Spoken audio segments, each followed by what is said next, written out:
ameathirika kwa sababu wenzetu ambao wamepata mkasa, wananchi wa pale Jomvu.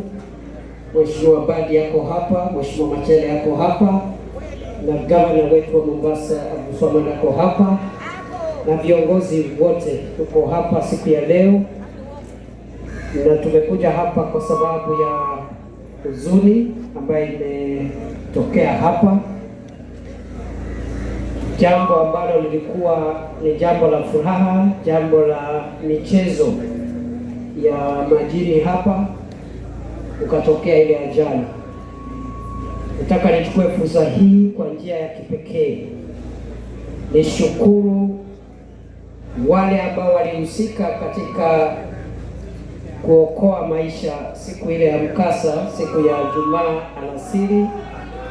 Wale sawa, so kwenye hiko tusiseme nezi walituokoa.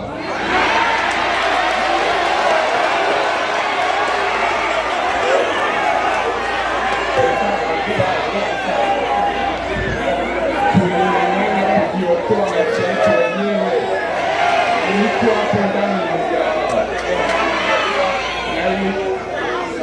ni bahati, ni Mwenyezi Mungu niko hapa leo, maanake nilisafari. Wale tulikuwa pale tulitarajia usalama wetu utaangaliwa, lakini tuliachwa hoi.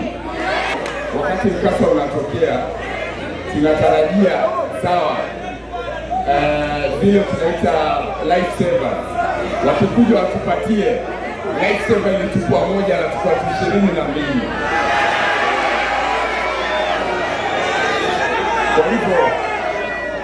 Kwa hivyo sitaharibu mkutano, lakini hiyo ni correction tumepeana. Na nimeshukuru kwa hiyo nafasi. Kabisa tunasema pole kwa mkasa. Ya pili tunasema ya kwamba inasemekana ajali haina kinga, lakini vile vile kwanza pole. Ya pili tuseme ya kwamba kama kuna makosa tunaomba msamaha, na tunaomba kwamba usiwe na jambo ambalo litatendeka kama hili. Lakini nimesikia. Asanteni sana, Mungu awabariki.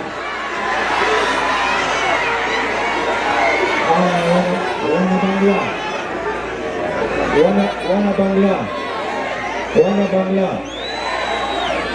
Bangla, wana Mombasa, naomba munisikize. Hii leo hapa aliyekuja hapa ni Deputy President wa Kenya. Amekuja kuweza kumwambia vile ilivyo, sio? Nimesema ya kuwa boti ilipozama wale watu ambao walikuwa wao ni life savers hawakuwepo. Nimemwambia ya kuwa kuwe na life jacket, wale life savers hawakuwapatia life jacket. Lakini mimi nawaambia nimekuwa hapa kuanzia siku ya kwanza. Naomba munisikie yale maneno niliyowaambia siku ya kwanza. Wakati sisi tuko hapa tunaleta lawama, kuna ndugu zetu lazima tuzike. Wakati tuko hapa tunaanza kunyosha vidole, nawaambia, na unajua nawaambia kwa sababu nawapenda, sio? Sasa hapa nimesikia ya kuwa lazima mwili upatikane.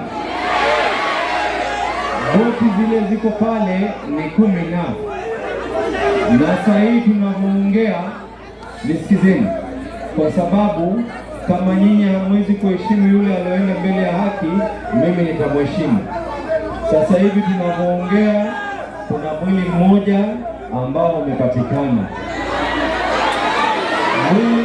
Lakini naomba wale ambao watawachwa kuingia pale sasa hivi ni family ya wale waloweza, ili waweze kuidentify ni nani, na tumezungumza na Deputy President Badi Twalib yuko hapa.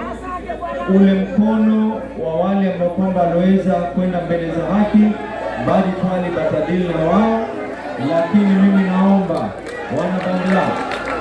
wana Bangla nisikizeni,